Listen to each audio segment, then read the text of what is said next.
अस्सलाम वालेकुम all viewers, welcome to R B education hub. आज इस वीडियो में हम लोग काली लिनक्स फंडामेंटल पढ़ेंगे। पिछली वीडियोस में मैंने आप लोगों को बताया था कि काली लिनक्स किस तरीके से आप अपने वर्चुअल मशीन पर इंस्टॉल कर सकते हैं। तो काली लिनक्स हम लोगों ने इंस्टॉल कर ली है और आज से हम लोग फंडामेंटल स्टार्ट कर रहे हैं। काली लिनक्स के ताल्लुक से कुछ चीज़ें मैं आप लोगों को बता देता हूँ कि काली लिनक्स एक लिनक्स डिस्ट्रीब्यूशन है जो पेनेट्रेशन टेस्टिंग, इथिकल हैकिंग और सिक्योरिटी रिसर्च के लिए बनाया गया है। ये डेबियन बेस्ड है और प्री इंस्टॉल टूल के साथ आता है।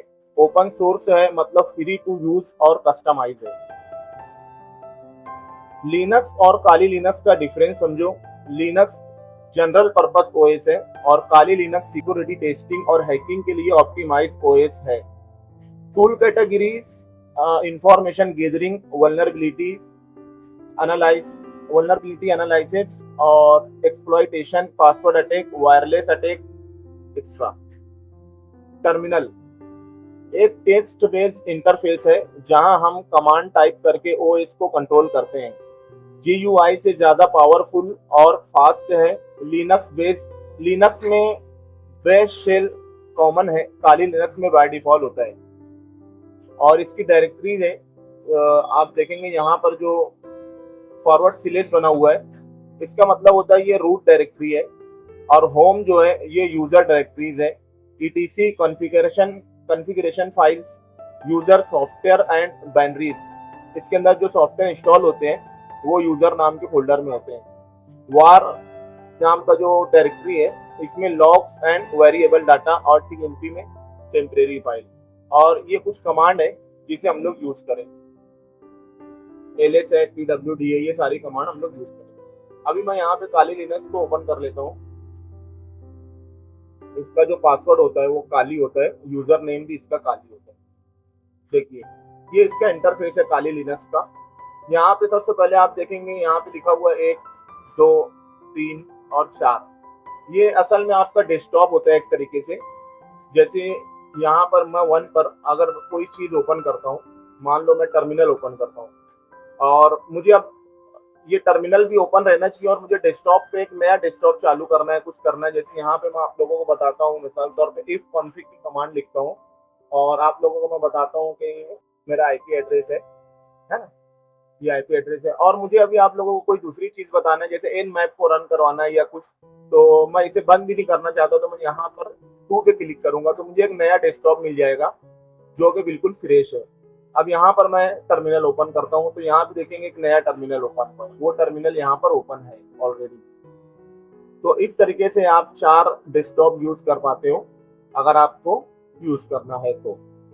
ठीक है, अभी हम लोग इसे देखेंगे स्टेप बाय स्टेप। मैं इसे क्लोज कर देता हूँ और यहाँ पे ये ब्राउजर है, ये होम डायरेक्टरी है, इसे हम लोग ओपन करके देखते हैं। इसमें आप लोगों को डेस्कटॉप, डॉक्यूमेंट, डाउनलोड, जिस तरह हम लोग विंडोज में दिस पीसी पे क्लिक करके आते हैं ना, ये उस तरीके से यहाँ पे आपको मिलता है दिस पीसी जैसा।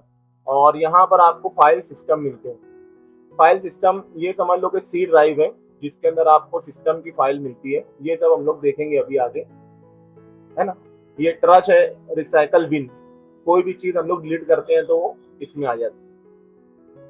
अब यहाँ पर हम लोग टर्मिनल ओपन करते हैं और मैं आप लोगों को टर्मिनल से ओएस को कैसे हैंडल किया जाता है, कंट्रोल किया जाता है, वो बताता हूँ। मैं इसे थोड़ा जूम कर लेता हूँ कंट्रोल प्लस से। ठीक है, ये जूम हो गया। तो सबसे पहले अगर मुझे ये चेक करना है कि मैं अभी फिलहाल किस डायरेक्टरी में हूँ, तो मैं यहाँ पे कमांड डालूंगा pwd और एंटर करूंगा। तो ये मुझे बता रहा है कि मैं होम की डायरेक्टरी में हूँ, काली की जो होम डायरेक्टरी है, मतलब मैं इसके अंदर हूँ। और मुझे अगर ये देखना है कि इस डायरेक्टरी में कौन कौन सी फाइल और कौन कौन से फोल्डर है, तो इसके लिए मैं यहाँ कमांड देता हूँ ls और एंटर करता हूँ। तो देखिए ये मुझे बता रहा है कि इसमें desktop, download, picture, templates, document, music, public, video, ये सब फोल्डर है। फाइल एक भी नहीं है। तो मैं इसे ओपन करके देखता हूँ। हाँ देखिए ये बिल्कुल सही बता रहे हैं, है ना। तो आप इस तरीके से कमांड के जरिए कंट्रोल करते हो।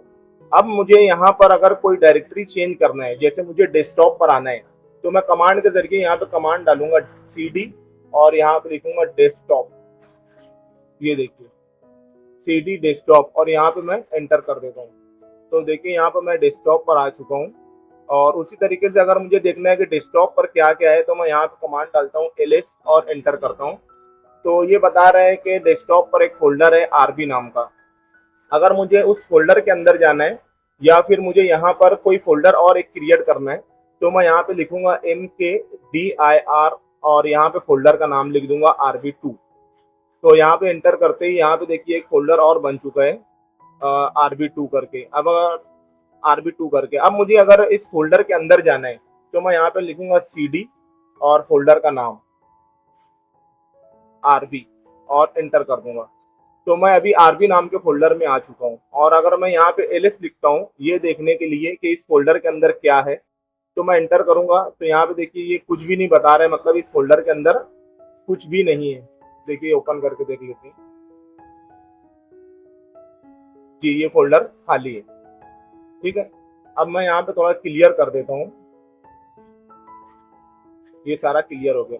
अब मुझे अगर RB नाम के फोल्डर में कोई फाइल क्रिएट करना है, जैसे कि TXT फाइल क्रिएट करना है, तो मैं यहाँ पे कमांड डालूंगा टच और यहाँ पे मैं लिखूंगा education.txt। आपको यहाँ पे फाइल का फॉर्मेट भी लिखना पड़ता है और मैं यहाँ पे एंटर करूंगा। तो RB नाम के फोल्डर में एक फाइल क्रिएट हो चुकी है जिसका नाम है education.txt। देख सकते हैं यहाँ पे ये फाइल क्रिएट हो गई है, लेकिन इस फाइल के अंदर अभी कुछ भी नहीं लिखा हुआ है। देखिए फाइल पूरी खाली है। अगर मुझे इस फाइल के अंदर कुछ लिखना है, तो मैं यहाँ पर एक एडिटर का यूज करूंगा जिसका नाम है नैनो, और फाइल का नाम लिखूंगा education.txt और एंटर कर दूंगा। तो देखिए यहाँ पे फाइल ओपन हो गई है। अब मैं यहाँ पे लिखता हूँ जैसे hi hello my name is,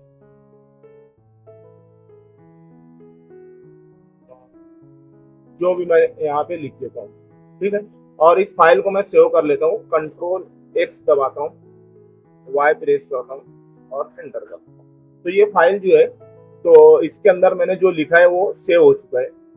अब मुझे उस फाइल को अगर ओपन करना है CMD के थ्रू, तो यहाँ पे एक कमांड आती है जिसका नाम है cat और फाइल का नाम लिख देना है education.txt और एंटर कर दूंगा। तो देखिए ये बता रहा है इसमें क्या लिखा हुआ है, hi hello my name is Rizwan.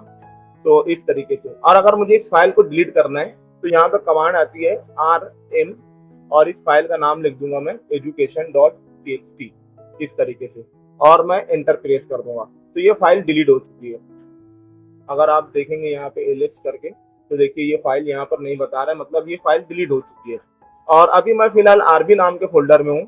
मुझे वापस अगर डेस्कटॉप पर जाना है, तो मैं यहाँ लिखूंगा CD और यहाँ पर डॉट और एंटर। तो देखिए मैं डेस्कटॉप पर आ चुका हूँ। मैं इसे वापस से क्लियर कर देता हूँ। देखिए मैं डेस्कटॉप पर आ चुका हूँ। मुझे अगर ये जो फोल्डर है RB, इसे डिलीट करना है, तो यहाँ पर मैं कमांड चलाता हूँ एक rm रिमूव के लिए -r और फोल्डर का नाम लिख देता हूँ।